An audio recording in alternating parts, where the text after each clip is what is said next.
If you're looking to break the ice at your next event or meeting, and you want people to feel more comfortable and more connected to one another, I'm going to teach you 5 extraordinary icebreaker activities in the next few minutes. You're going to get all the step-by-step instructions completely for free, and most importantly, all you need is a set of index cards.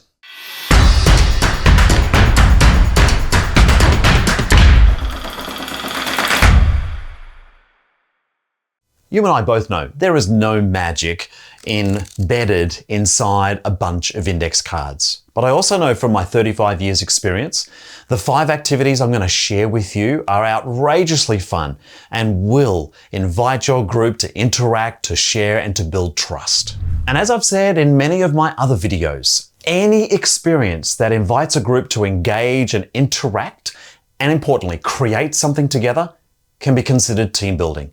I know there's some very dedicated team building activities out there, and they're wonderful. They are a big part of my repertoire as well. But please understand, any experience that invites a group to engage and interact and share will also build team skills within your program. And in this video, I'm going to share a bunch of my favorites that all you need are index cards to be able to play.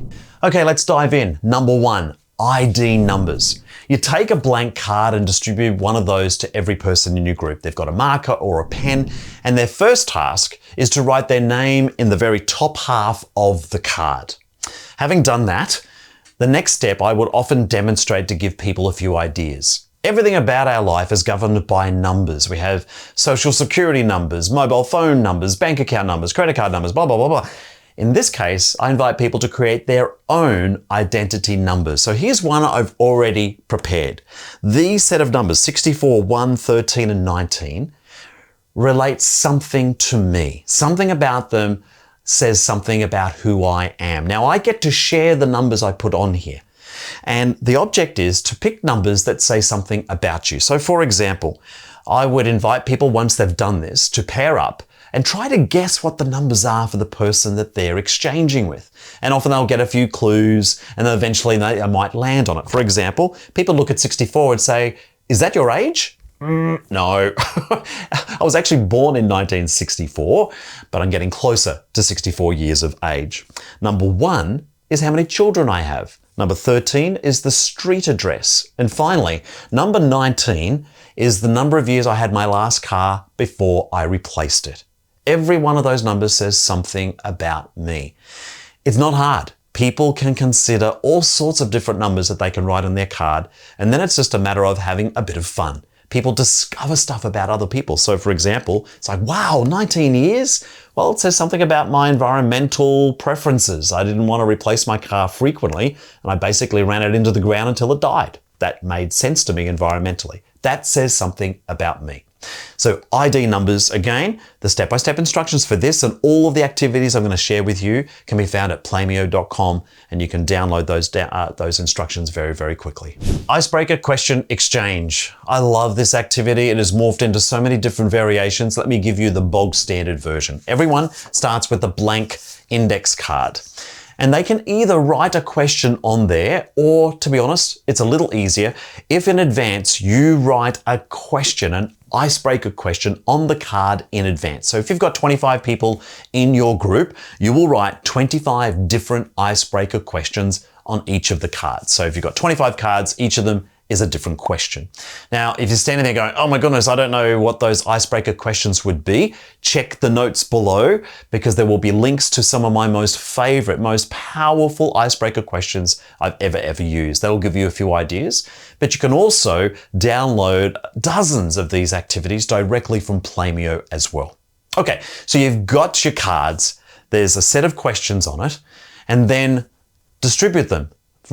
Randomly shuffle them around and then give one out to each person and invite them to go find themselves a random partner, perhaps someone with the same type of shoe that they're wearing, for example. And then the game starts. One person, doesn't matter who it is, will ask the question on their card of their partner. And the key to this activity is that that person will respond any way they choose. Having responded or otherwise, that person will then ask the question on their card. Guess what? Their partner gets to respond any way they choose. At the end of that exchange, it might take a minute or two, they swap cards, and then they go off and find themselves another partner. So more often than not, depending on the size of your group, they're not going to come across the same question again. They're going to be asked different questions all the time, interacting and learning something about other people as they go through. That is a wonderful team building experience because you're learning stuff and you're also guiding people into how they should engage with others, how they would end up talking. Because here's the kicker. How often have you said, I'll just spend a couple of minutes getting to know each other? All you can hear are crickets. People really value being led down the path if you give them an idea. And that's where this icebreaker question exchange is so valuable. It gives them a starting point. They don't have to stick to that subject, but it gives them something to start with. Have fun with it. Again, for number 3, you start with a set of blank index cards. Give a set of index cards to each person that correlates to the number of letters in their first name. So in my case, I have 4 letters in my name, M, A, R, and K. All right, but if it's Elizabeth, she'll have whatever that number of cards are. Is it 9? So everyone has a set of cards, 1 letter to a card that represents how they spell their name. And then take all the cards, shuffle them, and then hand out to every person the number of cards they started with. They won't be the same cards. So in my case, I started with 4 cards. I then had them distributed randomly throughout the rest of the group. I received 4 random cards. Elizabeth received 9 random cards. And on go, everyone looks at their cards and their object, doing a 1-for-1 swap only, is to find all of the letters to their name. Now, you don't ever show your letters to anybody else. So you never know what card you're going to get from somebody else. But if I know that I've got none of my letters, I might give up all 4 of them, hoping I get at least some of the letters that I'm looking for. Naturally, a letter like A or R is probably repeated by the letters of other people's names. So it doesn't matter if I get my own letter, my own writing back, as long as I get my letters back. That spells M-A-R-K. The game continues until the first person, second person, third person receive all of the letters of their game. Now, you could consider it being competitive, but it doesn't need to be. But that element does motivate people to engage and try to solve the problem. This next activity is featured in many of our videos and certainly features in lots and lots of my programs where I'm looking to break the ice, but also build team skills within my group. Everyone starts with a blank index card and a marker or a pen, and find one other person that they can partner with. Won't matter if they don't know them or not. They don't even need to know their name. They just need to have one other person. Now, I'm the only person in this room, in this studio, so I've actually put a picture of someone directly in front of me so I can actually demonstrate to you what this activity looks like, because it takes literally 30 seconds. Here's how it works, is that you would start with the card in your hand, or if you're sitting at tables, you can put it on the table, it won't matter. Start with the cap off your marker or your pen, and then look at the person you're going to be staring at for the next 30 seconds, because you can never, ever look at your paper. It's called blind portraits for a reason. I'm gonna look at this person, only ever look at them and do my best. My best objective is to create a headshot of my partner. So let's just see what that looks like. I'm going to run this for about 30 seconds and go. All right, again, I'm never, ever looking at my card, but I'm doing my best to be able to draw the headshot of this person.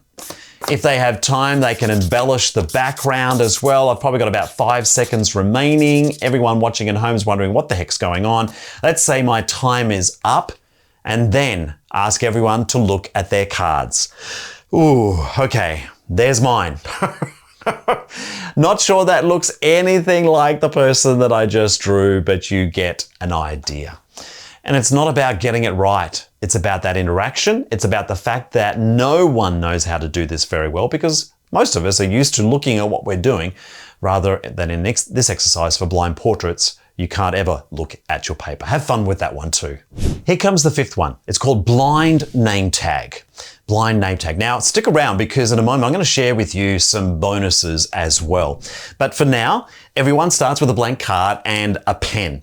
And If you've been to any event or meeting, more often than not, there's some sort of standard name tag that's provided for people to be able to pin or to stick to themselves. We're going to invite people to create their own name tag, but do it blind. So it follows in the footsteps of our last activity. It starts by placing it on their forehead. And then with their open cap is to be able to be sure they start on the paper and then write their name blind. So you can tell how well or not I am doing because you're watching it on video as I do it. Oh, not bad. I will say I've been doing this for a long time and I think I'm getting better. But then if you wanted to, you could actually pin that to people. And of course, any interaction they have with people they know or don't know is A, trying to decipher the name, and B, have a bit of a giggle because no one is good at this. But the most important part of it, of course, whether you're related to just breaking the ice or you're building team skills, is inviting people to connect. And we can all connect on the basis that this is not easy because we can't see what we're doing. Hey, I've got a bunch more icebreaker games I want to share with you. But first, can I ask a favor? If there was anything about the activities I've just shared with you that you liked or resonated with you, could you hit the like button? Because the more likes we get, that sends a signal not only to YouTube, but particularly to us as a team, so that we can create more content like this for you. And if you really love it, go ahead and subscribe to our channel and hit the notification bell, because that way YouTube will let you know when we drop some new content, which is roughly about once a week. Okay, as promised, I've got a whole lot more I want to share with you. It comes into two packages. One, go to playmeter.com/activities and identify within the search engine those activities that are icebreakers or sort of getting to know you from a purpose of an outcome. There's a couple of different ways you can work with the search engine, but either way, you're going to find hundreds of different activities that are really, really simple, sometimes don't involve any props at all, or perhaps, like in this case, this video has shown you a bunch of activities you can use, something simple like an index card. And the best part is every one of the activities is unlocked and ready for you to read the step-by-step instructions. So knock yourself out, have a really fun time with that, and try them out with your group, because the more time you spend inviting the groups to build their relationships, more it will amplify whatever you're trying to get done. And here's the second bonus, is a free ebook. When you go to playmeter.com/free-ebook, you'll be able to download our latest ebook, which features 28 pages of 10 of our most fun icebreakers and group games that you can use. Step-by-step instructions, video tutorials, all sorts of things to keep you well equipped and add to your repertoire. Okay, thank you so much for watching. I really do appreciate it. And as always, have fun out there.